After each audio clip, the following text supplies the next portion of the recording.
Hi, friends. So apparently it was super laggy when I was trying to read aloud Forge after our Zoom lesson. For those of you who it was completely optional, but some of you wanted to stay and hear the read aloud, and I said I would record it, and so that everyone who was not there could catch up.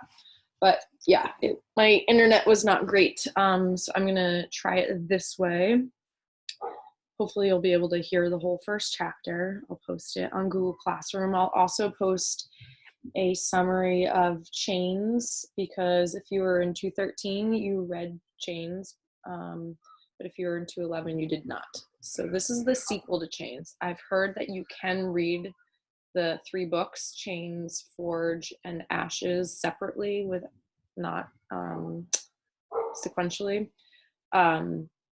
But just to give you kind of some context to the characters and the setting and the time period, because that's why we're reading it, is the time period is during the Revolutionary War, which is tied into what we're learning about in social studies. So just think Revolutionary War time, 1776, the rebels versus the loyalists, and I'll let you read the summary, and I'll just get started on the reading. So this is Forge.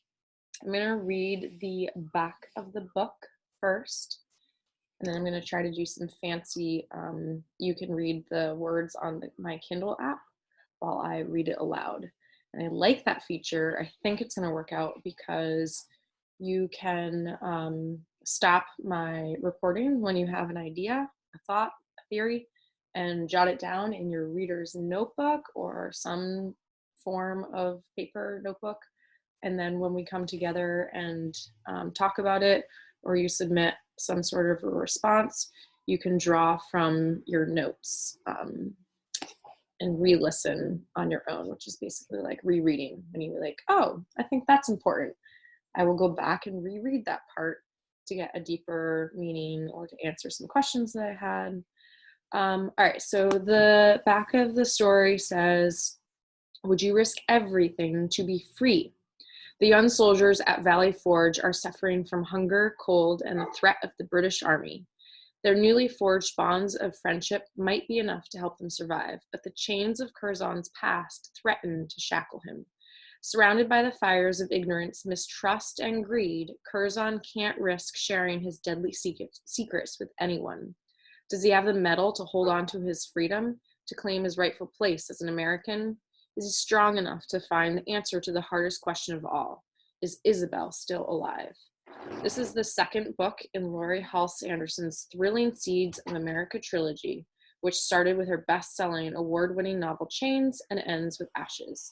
And so again, just before we begin, I know that this morning when we read it, we realized that this story is told from Curzon's perspective, and the Chains one was told from Isabel's perspective. So that'll be interesting to see. Yeah, and then Luca is going to help me out with any words that I need help with solving, any difficult or hard words. And Boone is going to help her out if she can't help me out. So we're all in this together. Let me try to, there we are. Okay, so hopefully you can see the cover of the book. Laurie Halse Anderson's Forge, the sequel to the National Book Award finalist Chains.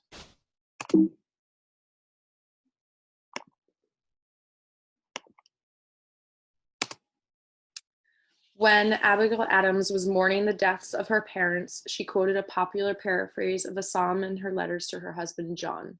The sweet remembrance of the just shall flower, ish when they sleep in dust. And thus this book is dedicated to the memory of my mother, Joyce Holcomb Halse, and my father-in-law, William Robert Larrabee. So we were looking at this map earlier today, and we remembered that to leave the prison, they had to cross a river, and Isabel rowed Curzon in the boat, and they went to Pennsylvania, Valley Forge, which is, I think, where the setting of this story is going to take place. We can see Curzon's hut right here. and then not so far away, Washington's headquarters, and then Philadelphia is right there. The Schuylkill River.